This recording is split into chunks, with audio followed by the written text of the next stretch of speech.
We've got some interesting numbers that we're looking at as it pertains to mortgage rates, as it pertains to demand. So let's go ahead and dive in and check it out. All right, so the first thing I'll mention is absorption rates. Absorption rates did peak out in September and they've begun to decline. And if you look at the trajectory over the last 12 months, we can expect absorption rates to continue to come down throughout the remainder of the year and then get to their low point as we get into the early spring and slowly and gradually come back up. That's a normal cycle. The other number I'll point out to you is the list price to sales price ratio, which has been on the decline since about May. We're at 97% list price to sales price ratio. And again, looking at the trajectory, you can expect to see that bottom out in December or January. So really the window of time where we have the best opportunity based on those numbers is probably over the next 2 or 3 months. So keep that in mind if you're a buyer, and we'll talk about how that plays in with rates here in a couple minutes. All right, so the rate chart here, we're looking at rates, between 6.75% and 7% for the 30-year fixed right now.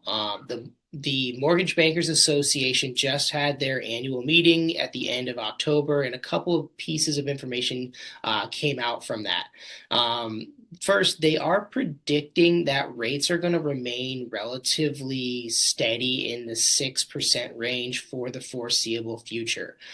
They are predicting that we will finish out the year of 2025 at about 5.9% in the 30-year fixed interest rate. So essentially about a point below where we're at today, but don't expect major movements or major drop-offs. Expect slow and gradual decreases over the next 14 months.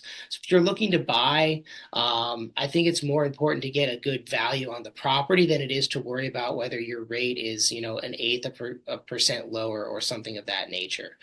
See what you can do to negotiate a seller credit or something of that nature in lieu of trying to wait for the right rate. Now, the other prediction that the Mortgage Bankers Association made was they expect a higher sales volume in 2025.